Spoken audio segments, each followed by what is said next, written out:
In recent days, President Donald J. Trump has reaffirmed that the ceasefire agreement he helped broker between Israel and Hamas remains in force, even as renewed violence on the ground raises serious questions about its durability. One senior Israeli official, in a statement responding to militant attacks, declared, "This blatant violation of the agreement by Hamas has been and will be answered by a firm and powerful response by us. We will continue to act with determination to safeguard the security interests of the State of Israel."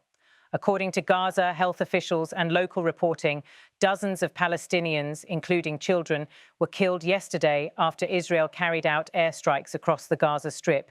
The Israeli military said the strikes were in retaliation to the deaths of 2 Israeli soldiers, which they say were caused by Hamas militants. Hamas flatly denies involvement. Scenes from Gaza show terrified families fleeing as explosions rip through residential areas. One harrowing moment shows residents running for cover from an Israeli strike on a house in central Gaza. Elsewhere, hospitals such as the NASA hospital are treating children among multiple casualties from renewed Israeli attacks. Meanwhile, the key Rafah border crossing with Egypt remains closed, hampering the flow of aid into Gaza. One local resident spoke of the dire conditions. "There's often no food or drink for the children. We have no diapers. I have orphans to look after and nothing to feed or care for them." From Israel's perspective, the southern Gaza border region, including the city of Khan Yunis, referred to as Karunis in some broadcasts, has come back under attack less than 2 weeks after the ceasefire began.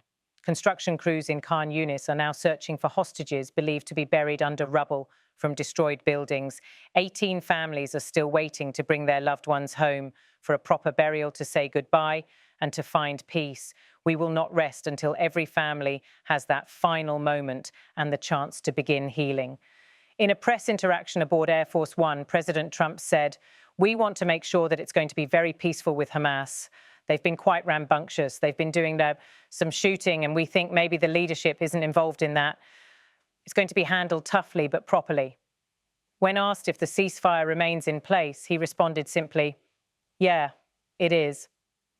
Despite the outbreak of attacks, both Israel and Hamas continue to claim commitment to the truce. A US administration spokesperson noted the diplomatic efforts are ramping up. A top-level delegation led by Vice President J.D. Vance is expected in Israel this week, and Hamas has said its chief negotiator will travel to Egypt for further talks. In Jerusalem, correspondent Ben Fazolin described the ceasefire as the biggest test yet, citing its fragility and the vagueness of its terms. Israel reported it hit dozens of Hamas targets, yet also said the ceasefire is being enforced. Hamas, on its part, claims it lacks full communication with units in southern Gaza and thus cannot be held entirely responsible, suggesting local rebel factions may be acting independently. Mr. Fazolin said Trump was referring there to the rival gangs and families that are vying for power, the perfect time for them to try to mark their territory when it comes to the Hamas leadership. Among the items on the agenda for the US delegation are keeping the ceasefire alive and moving the process into its second phase under President Trump's 20-point plan.